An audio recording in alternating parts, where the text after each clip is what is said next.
What's up, guys? It's Dan from Coin Bureau Trading. Today I'm going to tell you about a method that you can use to figure out how high your favorite altcoin will go, and I'm going to be using Cardano, Chainlink, Stellar, and Hedera as my examples today. If this is the kind of content that you enjoy, then be sure to smash that like button, subscribe to the channel, and ping that notification bell.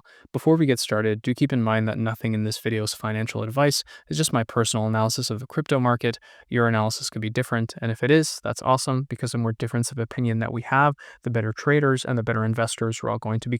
So getting right into it, guys, we're going to start here with Cardano ADA. So again, this is the same methodology you can use on basically any crypto, especially ones that have been around since the previous cycle. I would say it'll work the best on cryptos like that, but it still will work on newer cryptos so long as they have, let's say, half a year to 1 year of price history. I would say that's sufficient. The first thing you need to do, guys, is go to the monthly chart on your favorite exchange or on some Dex screener or Dex tools or whatever, and you want to zoom out you want to go to the monthly chart and then basically zoom out. And the first thing you want to do is identify, okay, what is the lower end of the range that this crypto was trading in over the last, whatever it is, 6 months, 1 year, 2 years since the previous cycle.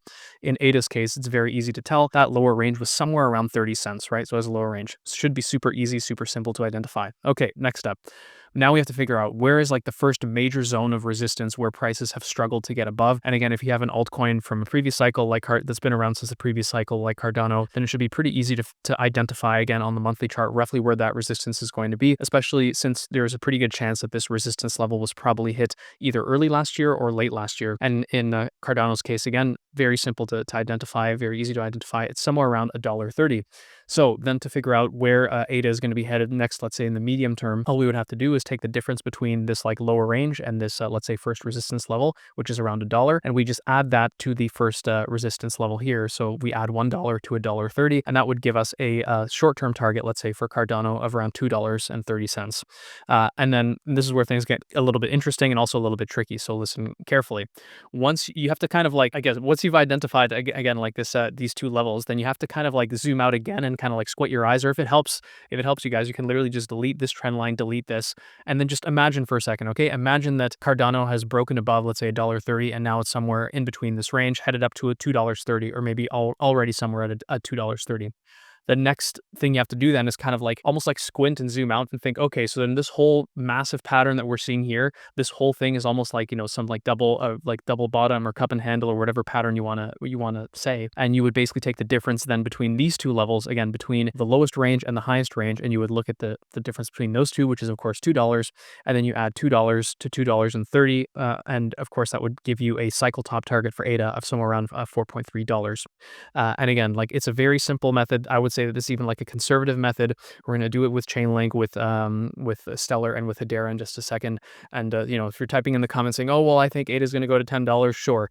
This is just a very simple, very simple technical analysis method you can use on any altcoin you hold, and it'll give you, I would say, like a conservative cycle top estimate. And in ADA's case, it looks like that's somewhere around $4.30.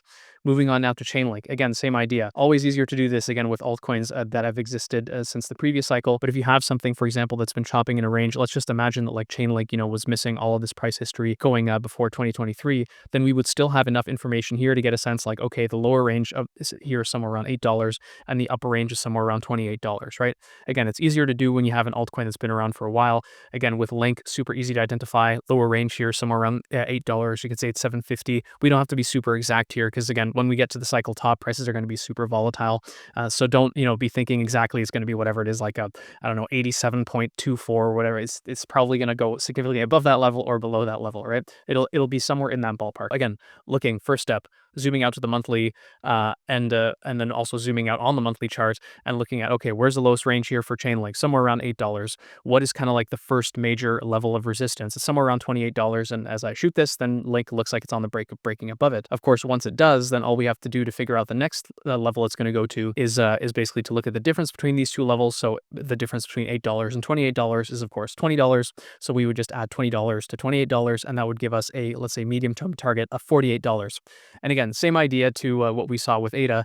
And again, it's like I'm trying to find like a better way to explain it, but I guess the simplest way I could explain it is just like once you've seen a break above this level, this like let's say this medium term, sorry, this break above this medium term target, then you can almost like delete it, erase it from your memory, and literally just think, okay, so now we're looking at again something that approximates, let's say, a cup and handle pattern or a double bottom, or pick your favorite bullish pattern, but it's very clearly a bullish pattern showing prices winding up. And if we do see, again, key thing I should have mentioned probably earlier in the video, if we do see a break above $48, it's only at that stage that you can start measuring and saying, okay, well, now we can look at the difference between, let's say, the lower range and the upper range, which is $40, add $40 to 48, and you get a cycle top for Chainlink somewhere around $88, right?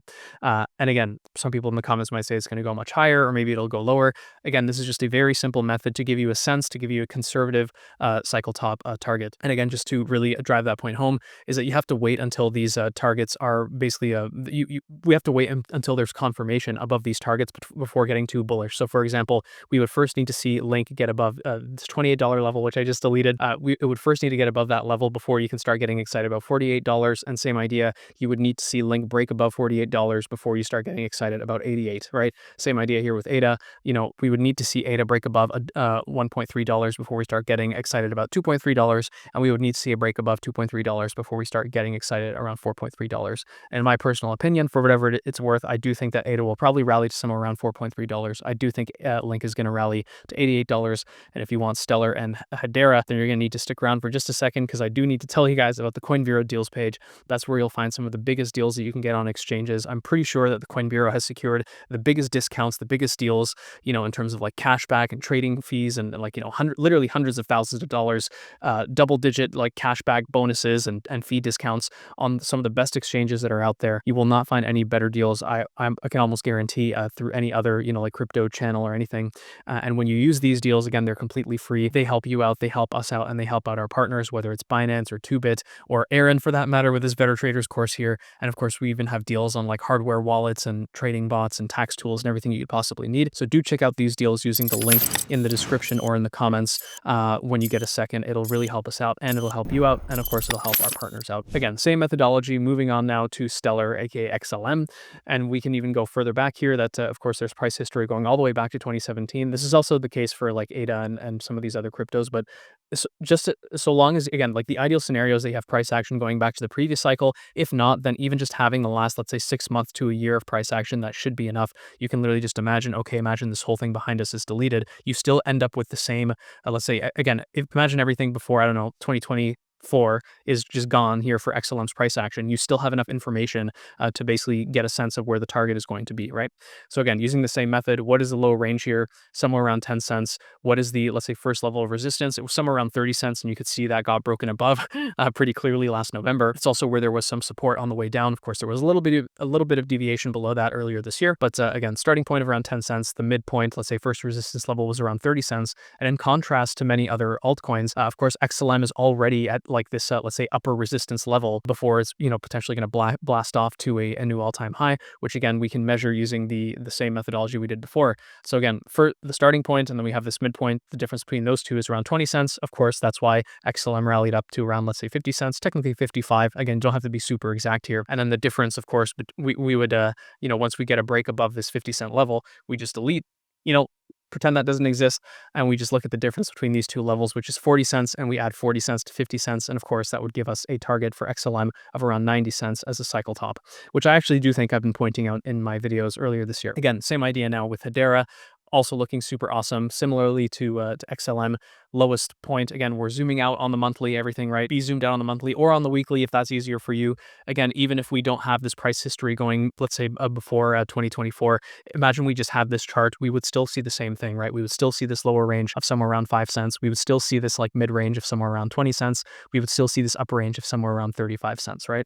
But anyways, so again, lower range, 5 cents, mid range, 20 cents. Of course, HBAR is above that. The difference between these two levels is 15 cents. So we add 15 to 20 cents, 15 cents to 20 cents, and we get 35 cents. And of course, once HBAR gets above this 35-cent level, we can delete this, pretend it doesn't exist. We see this massive, whatever it is, cup and handle pattern, double bottom, pick your, you know, inverse head and shoulders, pick your favorite bullish pattern. And we take the difference between these two levels, which is of course around 30 cents. And then we would add that to to this 35-cent level once we get a break above, and that would give us a HBAR cycle top target of somewhere around 65 cents, and you could make the case that it's probably going to be somewhere closer to like 70, 75. But point being is that, again, it doesn't have to be exact. As we get to the cycle top, there's going to be a lot of leverage in both directions, right? A lot of volatility. So long as you have a range, like within like 5 or 10%, like for example, with Chainlink, could it top out somewhere, I don't know, in like the high 70s instead of the high 80s? Or could it top out in the low 90s? Sure. Same idea with ADA. Could it top out somewhere, just below $5 or just above $5? Sure. But it gives you a sense of the range. And especially if you've been, accumulating anywhere close to the lows, whether it hits, 4.5 or $5, it shouldn't make that much of a difference in terms of your returns, right? Especially if you're starting from this stage, like especially if something like Chainlink, you're at $24. If it goes to 80 instead of 90, or 80 instead of 88, is it really going to be that big of a difference? Probably not. If you're buying somewhere, at near the highs or somewhere even at this higher point, then yeah, maybe it will make a difference. But again, like for most of these altcoins around these levels, the returns are still looking pretty good, even if these like top targets are off, but whatever it is, by 10 or even 20%, right? Anyways, guys, if you did make it this far and you did find that information helpful, then be sure to smash that like button, subscribe to the channel, ping that notification bell, and I'll see you in the next one.